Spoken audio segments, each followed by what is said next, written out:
చెప్తా ఉన్నారు అక్కడ ఉన్న వాళ్ళు. నక్కా ఆనందబాబు గారు, వేమూరు నియోజకవర్గ ఎమ్మెల్యే నక్కా ఆనందబాబు గారు కోడి పందాల బరికి పర్మిషన్ ఇచ్చారు. అదే ప్రాంతంలో ఎవరైతే దాడి చేశారో ఆ వ్యక్తికి పర్మిషన్ ఇచ్చారు. కోడి పందాలు, పేకాట్లు, అమ్మాయిలతో డాన్సులు చేసుకొని 10 లక్షల రూపాయల పైన లంచాలు ఇచ్చాము అధికారులకని చెప్పేసి చెప్తా ఉన్నాడు. అదే నక్కా ఆనందబాబు గారు చంపండి అని ప్రోత్సహించారు మమ్మల్ని, వాళ్ళ సంగతి తేల్చండి అని చెప్పేసి నక్కా ఆనందబాబు గారు చెప్పారు, అందుకని మేము వచ్చామని చెప్పేసి క్లియర్గా దాడి చేసినటువంటి వాళ్ళు మాట్లాడుతూ ఉన్నారు.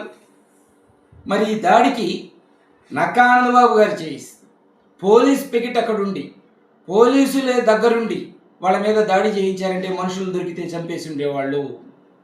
మరి దీనికి బాధ్యులు ఎవరు? వీళ్ళ మీద చట్టపరమైనటువంటి చర్యలు ఉండవా? అదే పోలీసులు అక్కడ కూర్చొని ప్రోత్సహించినటువంటి వాళ్ళ మీద, అక్కడ సోచం చూస్తున్నటువంటి వాళ్ళ మీద చర్యలు ఏం తీసుకుంటారు?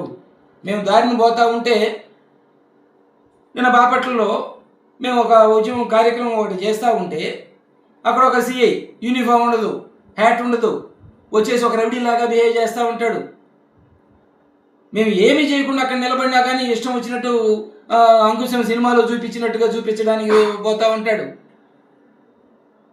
మేము ప్రశ్నిస్తే మా యొక్క విధుల్ని ఆటంకపరిచారని చెప్పేసి మా మీద కేసులు పెట్టారు. ఏంటయ్యా ఇదని ప్రశ్నిస్తే మా విధుల్ని ఆటంకపరిచారని చెప్పేసి మా మీద కేసులు పెట్టారు. నిన్నటి సంగతి ఏంటి? వాళ్ళు కేసులు పెట్టట్లేదని అన్నారు. కేసులు పెట్టరు, మీ దగ్గరకు వచ్చి పెట్టమని చెప్పేసి చెప్తున్నారు. మీ మీద నమ్మకం లేదు, మీరే చంపుతున్నారని చెప్పేసి చెప్తున్నారు. కోర్టును ఆశ్రయిస్తామని చెప్పేసి చెప్తున్నారు.